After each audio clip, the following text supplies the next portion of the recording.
So hi my all friend, আমার সমস্ত বন্ধুদের উদ্দেশ্যে, আমার সমস্ত আমার দেশের জনগণের উদ্দেশ্যে, দেশবাসীর উদ্দেশ্যে এবং যারা যারা আমার এই ভিডিওটা দেখবেন তাদের উদ্দেশ্যে বলছি, অবশ্যই ভিডিওটা দেখার পর আপনারা ভিডিওটা শেয়ার করে দেবেন সকলের মধ্যে। কেন বলছি সেটা আমি পরে আসছি। এবং আমার চ্যানেলটা অবশ্যই সাবস্ক্রাইব করবেন, কারণ এই টাইপের অনেক ধরনের ইনফরমেশান আমার কাছ থেকে আগামী দিনে পেতে পারেন। এবং বিভিন্ন টাইপের ভিডিও আমি করি, শুধু এক ধরনের নয়। তো যাই হোক, কেন এই কথাগুলো বললাম যে কেন শেয়ার করবেন, কেন করবেন, সেটা এই কারণে আমি যে কথাগুলো আজকে বলবো খুব মন দিয়ে শুনবেন এবং পুরো ভিডিওটা দেখবেন। কারণ আজকে যে কথাগুলো সেগুলো খুবই ইম্পর্টেন্ট একটা কথা, এগুলো ইম্পর্টেন্ট ইনফরমেশন। এগুলো আমি পেয়েছি বিভিন্ন মাধ্যম থেকে, চ্যানেল বা বিভিন্ন রকম সাইট থেকে। যেটা হচ্ছে, এটা আমাদের সকলের জানা উচিত যে গত কিছুদিন ধরে আমাদের যে ধরনের ঘটনাগুলো আমাদের সঙ্গে ঘটে গেছে, মানে আমরা জেনে এসেছি, যেটা সবথেকে বড় নিউজ আমাদের কাছে, যেটা হচ্ছে ইন্ডিয়ার সঙ্গে পাকিস্তানের যে অপারেশন সিন্দুর যেটা চলছিল, এবং তার কারণ আমরা জানি, এবং তার ফলে যেটা ঘটেছে সেটা আমি আজকে বলবো। এই যে এখনও আজকেও পাকিস্তানে ভূমিকম্প হয়েছে, এটা অনেকেই হয়তো জানেন, কানে গেছে যারা ঠিকমতো সবসময় খবর দেখেন, খবর পড়েন, বা বিভিন্ন এই ইউটিউব চ্যানেল থেকে বা বিভিন্ন সোশ্যাল মিডিয়া থেকে আপনারা অনেকে জেনে থাকবেন। আপনারা জানা আপনাদের এটা খুব প্রয়োজন, কারণ যে ভূমিকম্পগুলো হচ্ছে না, সেগুলো 4, 4.5 থেকে 6 এই রেক্টার স্কেলের মধ্যেই হচ্ছে। এর ওপরে কিন্তু কোনোটা যাচ্ছে না, এটা ভাবুন, এর ওপরে কিন্তু কোনোটা যাচ্ছে না। অনেক কটা ভূমিকম্প ওখানে হয়ে গেছে। পাকিস্তানে কোন জায়গাটা, যে জায়গায় আমাদের অ্যাটাক হয়েছে, এবং সেটা আমি অত ডিটেলসে জানছি না, জাস্ট ইনফরমেশনটা দেওয়ার জন্যই আমি ভিডিওটা করছি। তার ফলে অ্যাটাকের ফলে কিন্তু এই ভূমিকম্পটা হচ্ছে, এটা আমরা আগে জেনে নিই। কেন বলছি এটা? কিন্তু সমস্ত বড় বড় দেশগুলো জেনে গেছে। আমাদের আমেরিকাও আছে, রাশিয়া আছে, চীন আছে, ইজিপ্ট রয়েছে, সবাই জেনে গেছে। দেখুন, এটা কিন্তু মানে যেটা বলি যে অনেক সময় ভূমিকম্প হয়, আমাদের মাটির নিচে কোনো পৃথিবীর কোনো প্লেট সরে যায় বা ডিসব্যালেন্স হয়, তার ফলে কিন্তু এটা হচ্ছে না। তার ফলে কি হয় আমাদের, আর প্রতিটা ভূমিকম্পই কিন্তু 4 থেকে 4.5 মধ্যেই রয়েছে রেক্টার স্কেলের অনুযায়ী, মাপ অনুযায়ী। কারণ সব থেকে বড় ব্যাপার হচ্ছে, পাকিস্তান এতদিন যে জুজু দেখাতো, আমরা পরমাণু শক্তিধর দেশ, তাও ধার করে পাওয়া, ভিক্ষে পাওয়া, সেই পরমাণু শক্তি আদৌ তাদের কাছে এখন কতটা কি আছে আমরা সন্দেহান। কারণ পরমাণু বোমা মাটির নিচে যে পরীক্ষা করার জন্য যদি কখনো বা কোনো কারণে ফেটে যায় বা পরীক্ষা করাও হয় মাটির নিচে, এটা আমরা জেনেছি বিশেষজ্ঞদের কাছ থেকেই, যে তার ফলে যে কম্পন হয় সেটা 4 থেকে 6 মধ্যে থাকে, তার উপরে যায় না। এবার আশা করি আপনারা বুঝতে পারছেন আমি কেন কথাটা বললাম, যে পাকিস্তানে যে ভূমিকম্পটা হচ্ছে সেটা কিন্তু 4 থেকে 4.5 মধ্যে হচ্ছে, তার উপরে যাচ্ছে না রেক্টার স্কেলে। এটা কিন্তু সেই দেশের প্রশাসনও জেনে গেছে।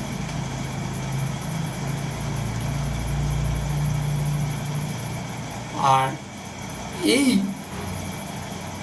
পারমাণবিক যে শক্তি, তার রিয়াকশান কি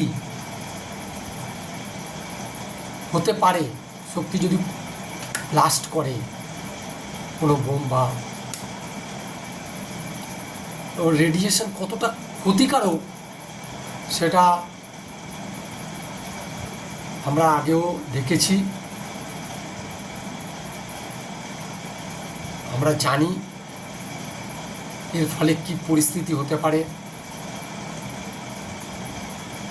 তো যদি আমাদের চিন্তাধারা, বা আমাদের চিন্তাধারা বলবো না, এটাই সত্যি মনে হয়, বলবো মনে হয়, কারণ পুরোপুরি তো আমরা যেভাবে এখনো, যাই হোক, তা সেটাকে ধামাচাপা দেওয়ার জন্য, সেটার অ্যাকশানকে প্রতিরোধ করার জন্য অলরেডি কিন্তু ইজিপ্টের থেকে সেই পদার্থই বলবো, কোনো এক পদার্থই বলা যায়, সেটা অলরেডি এসেছে এবং আনা হচ্ছে আরও। আমেরিকা থেকে শুরু করে সমস্ত বড় বড় দেশগুলো তাতে সহযোগিতা করছেন। ওরা ইজিপ্টেই কোনো এক নদীতে, এটা আমিও এরকম বিভিন্ন জায়গা থেকে তথ্য অনুযায়ী বা খবর অনুযায়ী আমি এটা আপনাদেরকে বলছি, পাওয়া যায় এবং সেটা আনা হচ্ছে। সেটা হচ্ছে, অথচটার নাম হচ্ছে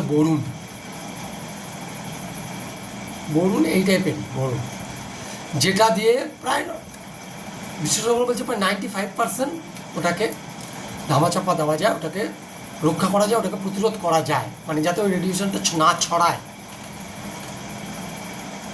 কারণ ওটা যদি ছড়িয়ে পড়ে পাকিস্তানের সঙ্গে সঙ্গে তার আশেপাশের দেশগুলোতেও তার প্রভাব পড়ে। আশেপাশের দেশগুলো মানে তার সীমানা, তার সংলগ্ন কিছু জায়গায়। তো সেটার জন্য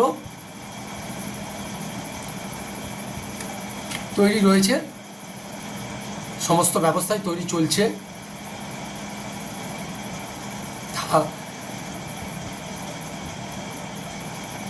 এর ফলে আমাদের এই প্রতিবেশী আর এক দেশ বাংলাদেশ খুব লাফাচ্ছিল না, খুব বড় বড় কথা বলছিল আমাদের 7 সিস্টার নিয়ে। ওরা 7 সিস্টার দখল করে নেবে এই চীনের হাতিয়ার দিয়ে, পাকিস্তানের সাহায্যে। তারা জানুক, তাদের বাংলাদেশে কিছু মূর্খ আছে, সবাই নয়, তো কিছু মূর্খ আছে, মূর্খরা এরকম বড় বড় কথা বলে আসছিল। আচ্ছা, সেই পাকিস্তানের কি পরিস্থিতি তারা দেখেও না দেখার ভান করছে, কিন্তু ওখানে যারা শিক্ষিত, যারা কিছু মানুষ আছেন, যারা জানেন, তারা বুঝতে পারছেন কি পরিস্থিতি হতে চলেছে। ভারত কিন্তু অলরেডি বাংলাদেশ লাগোয়া যত আমাদের রাজ্যগুলো আছে সেখানে তাদের সৈন্যবল সাজানো শুরু করে দিয়েছে, সামরিক শক্তিকে সাজানো শুরু করে দিয়েছে। এবং যারা বুদ্ধিমান বাংলাদেশের শিক্ষিত মানুষ, বলবো প্রকৃত শিক্ষিত মানুষ, তারা কিন্তু কখনোই চায়নি ভারতের সঙ্গে শত্রুতা করতে, বা ভারত, কারণ তারা জানে তাদের স্বাধীনতা এসছে ভারতের হাত ধরে। তারা সবসময় ভারতের পাশেই ছিল, কিন্তু ওই যে কিছু থাকে, এখন এক টেম্পুরালি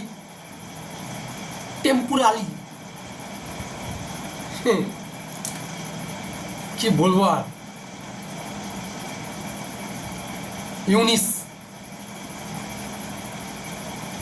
খ্যাপা পাগল একটা কমেডিয়ান, তাকে নিয়ে যে কি লাফালাফি করে, সে তার কথায় অর্ধেক তো কথা মিথ্যে বলে, সত্যি তো কোনোদিন বলে না। তো যাই, ওকে পাকিস্তানের মতো সে নাকি বলছে তার প্রশাসন, বড় বড় প্রশাসনের, তার মাথা, তার সেকেন্ড হ্যান্ড তারাও নাকি বলছে ভারতকে ধুমকি দিচ্ছে এই পাকিস্তান নাকি তাদের মদত করবে, তাদের বন্ধু পরমাণু শক্তিধর দেশ, ছেড়ে দেবে না। আদৌ তাদের পরমাণু শক্তি কতটা কি আছে বললাম সন্ধিয়ান। তো এটাই আমার ইনফরমেশান দেওয়ার ছিল। ভয় পাওয়ার কিছু নেই, ব্যবস্থা সব চলছে, সব রেডি হচ্ছে, তাকে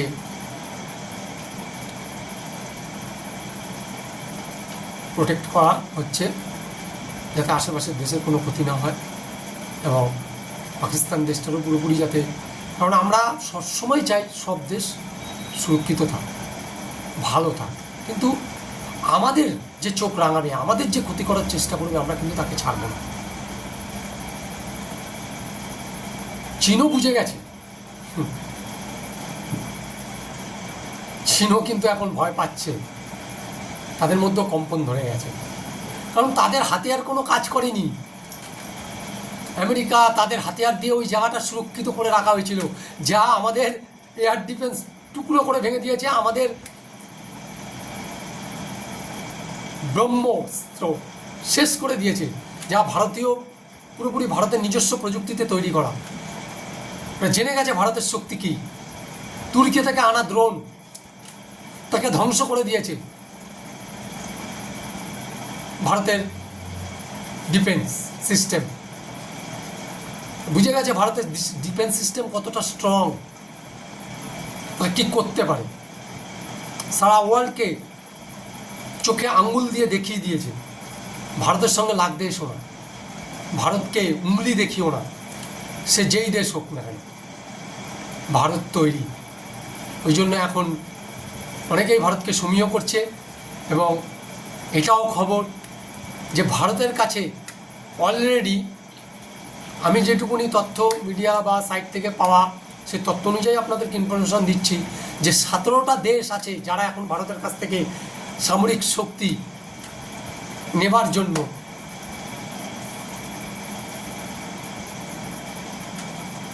পরপর লাইন দিয়ে রয়েছে। এটা আমাদের একটা গর্ব, এটা আমাদের সামরিক শক্তিকে স্যালুট। যাই হোক, বেশি বড় খবর না, এইটুকুনি ইনফরমেশন দেওয়ার ছিল।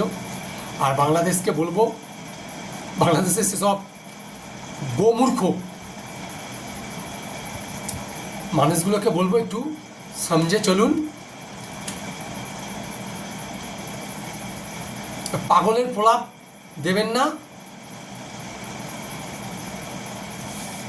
আমাদের আমি মিডিয়াতে দেখি, কিছু কিছু সাইডে সোশ্যাল মিডিয়াতেও দেখেছি, ইউটিউবে অনেকে বলেছে, একদম সত্যি কথা বলেছে, আমাদের যদি আমাদের রাজ্যে যে সিভিক ভলেন্টিয়ার আছে না, ওগুলোকে যদি বাংলাদেশে ছেড়ে দিই, বাংলাদেশ ঘুরিয়ে যাবে। তা আপনারা আমাদের উংলি করছে বাংলাদেশ, তো চিন্তা নেই, पिक्चर अभी बाकी है दोस्त, देखते जाइए। तो वंदे मातरम, जय हिंद, भारत माता की जय।